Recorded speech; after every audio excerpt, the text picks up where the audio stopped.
SC వర్గీకరణ bill ఆమోదం పొందినందుకు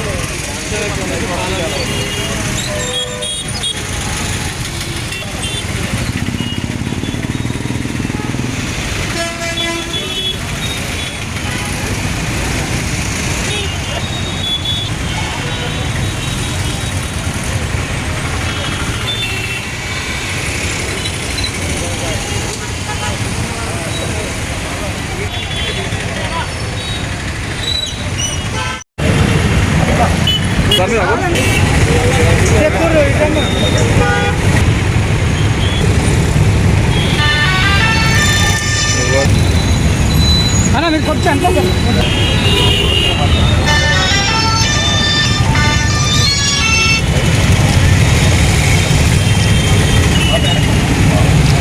చూడండి ఎటు చూడండి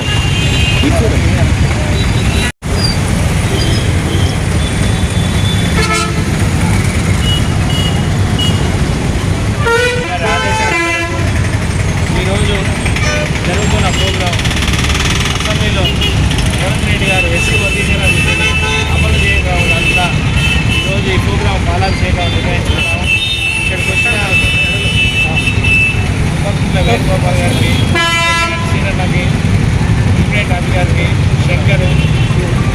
ఉపేందర్, ఇక్కడ వచ్చిన అందరికి పేరు పేరున అందరికీ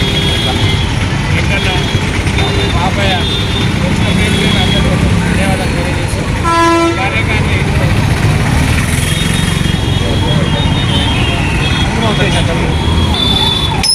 ఈరోజు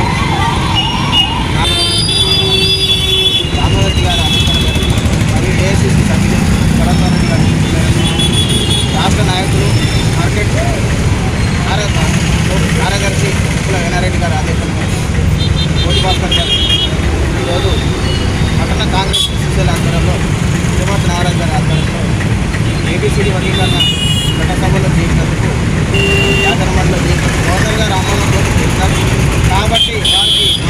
కాంగ్రెస్ పార్టీ సూర్యాపేట టౌన్ పక్షాన ముఖ్యమంత్రి రేవంత్ రెడ్డి గారికి, దామోరెడ్డి గారు, పాలాభిషేకానికి యువజన కాంగ్రెస్ నాయకులు, మాజీ పార్లమెంటు 2 పర్యాయాలుగా చేసి 20 వేణుగోపాల్ గారికి, యువజన కాంగ్రెస్ సూర్యాపేట జిల్లా అధ్యక్షుడు ఇంప్రెంట్ అబ్బాయి గారికి, మాజీ ప్రిన్సిపాల్ కో లీడర్ అగ్రేన్ సింగ్ గారికి, జావేద్ గారికి, కుమార్ శంకర్ గారికి, గారికి, తదితర నాయకులు బాబాయ్ గారికి వాళ్ళందరికీ స్వాగతం సుస్వాగతం పలుకుతున్నాం. చట్టసభలో చేసి అట్టడుగు వర్గాలకు చెందినటువంటి 15 కులాలకు 1% రిజర్వేషన్గా రేవంత్ రెడ్డి గారు ప్రభుత్వం చేసినది. మధ్యస్థ షెడ్యూల్ కులాలకు ఇక్కడికి విచ్చేసినటువంటి బాబాయ్ గారికి అందరికీ ప్రత్యేక ధన్యవాదాలు. ఎస్సీల గురించి కీలకంగా ప్రతిష్టాత్మకంగా వాళ్ళ ఎస్సీ వర్గీకరణ ఆమోదం తెలపడం చాలా సంతోషకరం. ముందు సభ్యులతో చైతన్యం కావాలని, సుస్థిరత ప్రభుత్వం సమర్థత పాలన కేవలం కాంగ్రెస్ పార్టీకి సాధ్యమని, దళితుల అభివృద్ధికి ఎప్పుడైనా తోడ్పడే పార్టీ, అడుగు బలహీన వర్గాల పార్టీ కాంగ్రెస్ పార్టీ అని మరొకసారి చాటే తీసుకోవడానికే ఈరోజు రేవంత్ రెడ్డి గారు మరియు పట్టణంలోని దళితులకు అందరికీ కూడా నా యొక్క హృదయపూర్వక నమస్కారాలు తెలియజేస్తూ, మరి కాంగ్రెస్ పార్టీ భారతదేశంలో ఏ పార్టీ కానీ ఏ రాజకీయ నాయకుడు కానీ చేయని ధైర్యాన్ని మా నాయకుడు రేవంత్ రెడ్డి గారు మరియు సబ్ కమిటీలో ఉన్నటువంటి సూర్యాపేట జిల్లా మంత్రివర్యులు, రాష్ట్ర పౌర సరఫరాల శాఖ మంత్రులు ఉత్తమ్ కుమార్ రెడ్డి గారు 2 చట్టసభల్లో ఆ ఎస్సీ వర్గీకరణ బిల్లును ప్రవేశపెట్టి దాన్ని పాస్ చేయించి దళిత సామాజిక వర్గానికి న్యాయం జరిగేటట్లు చేసినారంటంలో ఎటువంటి అతిశయోక్తి లేదు. రామరెడ్డి గారి నాయకత్వం,